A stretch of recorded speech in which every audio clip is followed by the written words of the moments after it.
In this video, I'm going to be going over the top 10 must-have cards right now in Season 7 in NBA 2K25 My Team, and in my opinion guys, these are going to be the top 10 cards that I think everybody should be striving to get and add to your guys' team. Now we're going to have free cards like obviously Paul George as the level 40 card that I do think is a must-have. We're also going to have must-have budget cards on this list, and we're also going to have mid-tier cards that I do think are must-haves, and then also expensive cards as well that I do think are must-haves right now in Season 7. So guys, again, the first card I want to talk about is the level 40 Paul George. Now, this list isn't in order. I'm not saying that Paul George is the #1 must-have card in this game, but I'm also not saying he's number 10. It's just altogether a top 10 list. So the first card, like I said, is level 40 Invincible Paul George. Now, the free version is the exact same as the Pro Pass card, and I know that was a huge thing over on Twitter, and I'm not even going to go into the whole reasons why maybe that's not a good thing and the reasons why people feel disappointed about this invincible card, because yeah, as much as this card shows you as an invincible tier and as an invincible card, he's not an invincible. Let's just be honest, he's a souped up 100 overall card.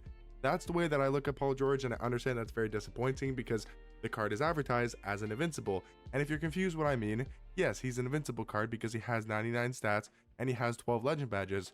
Again, this card is still really good. I think he's a must-have card in this game, and I'm one of those people. I'm on the side of, yes, I'm disappointed that the Pro Pass wasn't a lot better and the Pro Pass didn't have endgame SIGs and a endgame type of jump shot. I'm on that side. I understand that, but I'm also on the side that I think this card is still really good, and I think is getting overhated on the fact that like he's not a good card. I understand people are disappointed and not happy about it, but you got to remember, this is still a top tier card. He has 12 legend badges like Deadeye, Limitless, Set Shot Specialist, Shifty Shooter, has Legend Posterizer, Legend Handles for Days, Lightning Launch, Challenger, Glove, On-Ball Menace, Paint Patroller.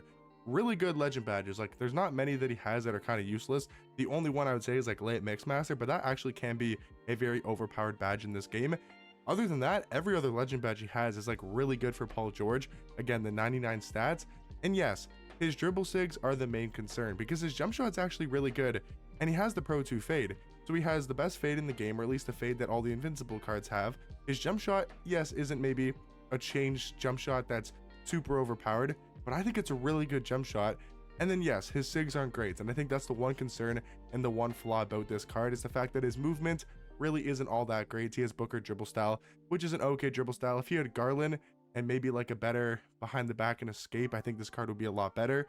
But yeah, of course, I mean, his sigs definitely aren't that great. But I do think when we're talking about the top 10 must-have cards in this game, I think getting to level 40 and getting this card is going to play for you unless you have the invincible shooting guards like Kevin Durant, Dr. J. But he's on the same level as a 100 overall T-Mac, a Kawhi, a Men Thompson, right? Like he's better than those cards, or at least on the same level, and you can get him for completely free. So is he as good as maybe you would have thought he would have been for the free card or the Pro Pass? Maybe not, but I do think Paul George is still a must-have card, at least in the top 10. Now, another card I do want to talk about at level 30 in the free Pro Pass, or in the free pass I should say, is the 100 overall Willis Reed. This card, guys, I'm telling you, it might be the best card in the Pro Pass, or sorry, I keep calling it the Pro Pass, in the free pass, not named Paul George. And I think he's very close to Paul George because again, I don't look at this Paul George card as an invincible. I look at him as a 100 overall card because he feels more like that with not a changed jump shot and not changed dribble sigs. But the thing about Willis Reed, this card's jump shot, elite, Pro 2 fade, and yes, his dribble sigs aren't anything too spectacular, but they're not that bad. And he's obviously a 100 overall card, so his stats are amazing, perfect, basically 99 in every single category, and his badges are obviously great. So again, for a card that's at level 30 and not level 40, this is a must-have card in this game. And I'm telling you guys, Willis Reed is an absolute beast at the power forward position. Now, one of the cards I want to talk about in the Skyline set that I think is must-have for his price, and that's going to be Dark Matter Franz Wagner. This card only goes for 150-ish K, maybe 175, 200K at the most. It really does depend when you're checking the auction house. 6'10" shooting guard though with a 7'1" wingspan. And if you guys have used this Franz card or played against him, that jump shot, insanely fast. Now, the one thing I will say about this card is I really do hate the Ray for Allison size up. I think it's super disappointing that he has one of the worst size ups in this game, but he does have one of the best escapes and one of the best behind the backs with a solid dribble style in Devin Booker, Kemba escape and Garland behind the back. Normal fade is good. It would have been nice if he had Pro 2, but it's still nice to have it. At least he can shoot a fade if he needs to, and the defense is really good on this card as well. So a little bit more on the expensive side, but I do think Franz is a must-have card and a must-have pickup right now in Season 7.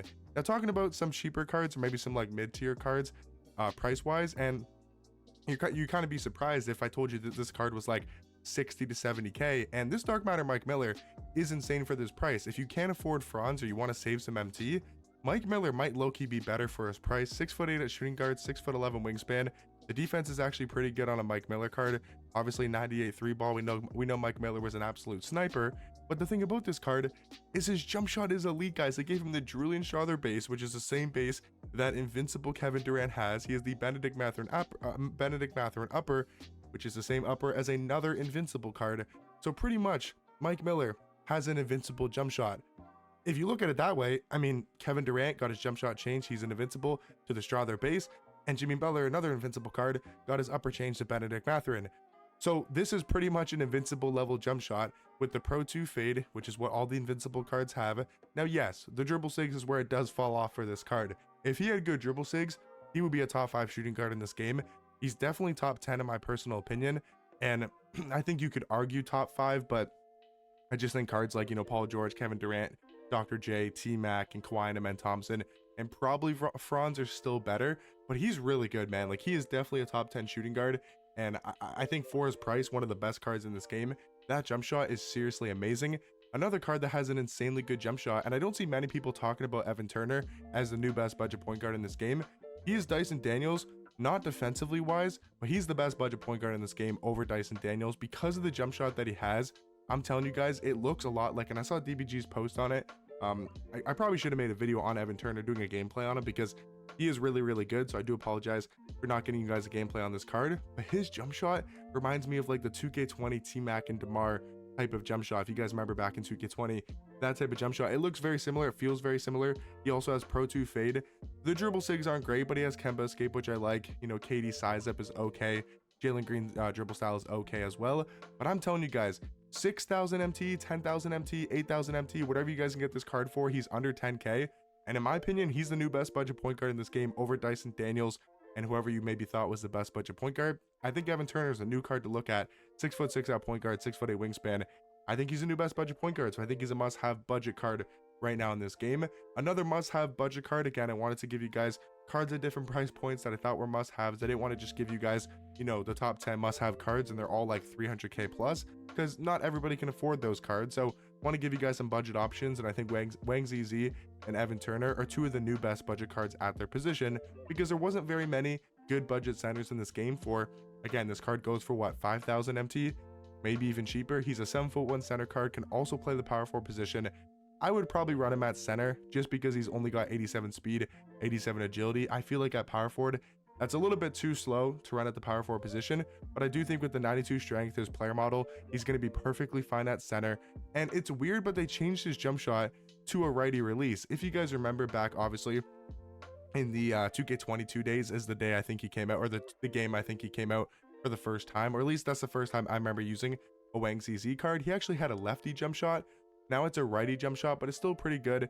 His sigs are good for a big man card. He's going to play great defense. He's one of those cards where on paper, he doesn't look all that amazing, but I'm telling you guys, if you need a budget center, go after Pink Diamond Wang ZZ. I'm talking about the cards that you guys already know are must-haves, and that's cards like Pink Diamond Beasley, Pink Diamond Wemby.